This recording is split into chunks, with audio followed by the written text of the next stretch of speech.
மைதா, baking soda இந்த மாதிரி எதுவுமே இல்லாமல் க்ரன்ச்சியாக ஹெல்த்தியான ஒரு வீட் குக்கி ரெசிபி தான் ஷேர் பண்ண போகிறேன். அதுக்கு முதல்ல ஒரு மிக்ஸி ஜாரில் 2 டேபிள் ஸ்பூன் போல் முழு முந்திரி பருப்பு சேர்த்துக்கிறேன். இதை இந்த மாதிரி நல்ல ஃபைன் பவுடராக நான் அரைச்சி எடுத்துக்கிறேன். நல்ல மாவு மாதிரி அரைச்சிக்கோங்க, அப்போ தான் இது கோதுமை மாவு கூட ஒன்றா மிக்ஸ் ஆகும். அதுக்கப்புறம் மிக்ஸி ஜாரில் 3 டேபிள் ஸ்பூன் நாட்டு சர்க்கரை, இது கூடவே வாசனைக்காக ஒரு ஏலக்காய், இது ரெண்டையும் சேர்த்து இந்த மாதிரி நல்ல பவுடர் பண்ணி எடுத்துக்கோங்க. இது மாதிரி அரைச்சி எடுக்கும்போது ஈஸியாக நமக்கு சர்க்கரை கலங்கிரும். இப்போது ஒரு பாத்திரத்தில் 3 டேபிள் ஸ்பூன் கோதுமை மாவும் நெய்யும் ஒரு நல்ல காம்பினேஷன், நல்ல டேஸ்ட்டு கொடுக்கும். அதனால் நான் பட்டருக்கு பதிலாக நெய் யூஸ் பண்ணுறேன். நீங்கள் இதுக்கு பதிலாக பட்டர் கூட யூஸ் பண்ணிக்கலாம். இதே நெய் பார்த்திங்கன்னா டைரெக்டாக ஃப்ரிட்ஜிலேருந்து எடுத்து யூஸ் பண்ண வேணாம். கொஞ்ச நேரம் வெளியில் வச்சுருந்தீங்கன்னா இந்த மாதிரி நெய் உருகி இருக்கும். அந்த நெய் யூஸ் பண்ணுங்கள். சேம் டைம் உருக்கியும் யூஸ் பண்ண வேணாம்.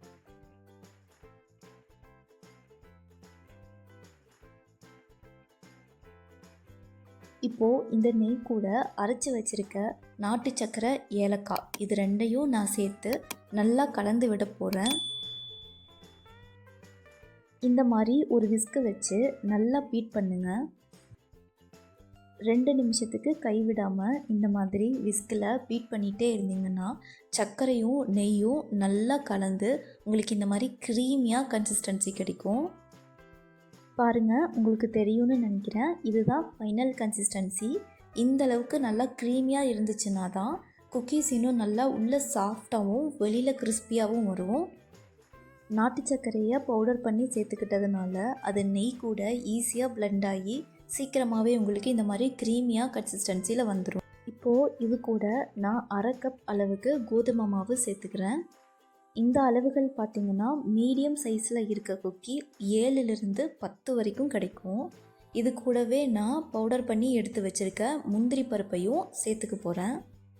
குக்கீஸுக்கு எக்ஸ்ட்ராவாக இன்னும் க்ரன்ச்சினஸை தர்றதுக்காக நான் பொடியாக கட் பண்ணி வச்சுருக்க முந்திரி பருப்பையும் சேர்த்துக்கிறேன். 1 இயருக்கு கீழே இருக்க குழந்தைங்களா இருந்தால் இந்த ஸ்டெப்பை ஸ்கிப் பண்ணிக்கோங்க. இப்போது கையிலேயே நல்லா பிசைஞ்சு விட போகிறேன். அந்த நெய்யும் கோதுமை மாவும் நல்லா பிளெண்டாகி வரணும். பாருங்கள், இந்த அளவுக்கு வரணும். இப்போது இது கூடவே நான் கொஞ்சம் பால் ஆட் பண்ணி நல்லா சப்பாத்தி மாவு அளவுக்கு பிசைஞ்சு எடுத்துக்க போகிறேன். ரொம்ப அழுத்தம் கொடுத்து பிசைய வேணாம். கொஞ்சம் கொஞ்சமாக பால் தெளித்து பிசைஞ்சிங்கன்னா உங்களுக்கு நல்லா சப்பாத்தி மாவு மாதிரியே உருண்டையாக மாவு திரண்டு வரும். பாருங்கள், கடைசியாக நான் மாவு திரட்டி உங்களுக்கு காட்டுறேன். இந்த மாதிரி சாஃப்டாக வரணும். இப்போது இதை 10லிருந்து 15 நிமிஷத்துக்கு நான் அப்படியே விட்டுடுறேன். கோதுமை மாவு அப்படின்றதுனால கண்டிப்பாக ஊறணும், அதனால டைம் எடுத்துக்கும்.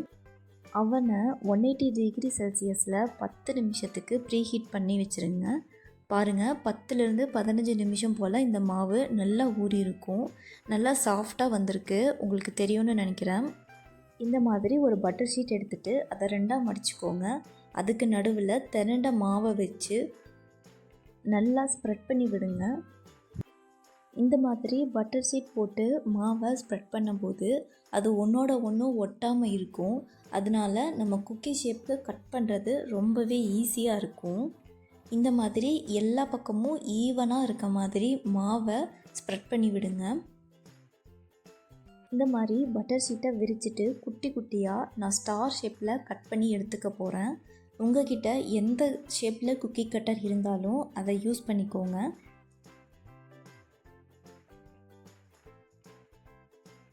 பாருங்கள், இந்த மாதிரி நான் எல்லா மாவையும் குட்டி குட்டியாக ஸ்டார் ஷேப்பில் கட் பண்ணி எடுத்து வச்சுருக்கேன்.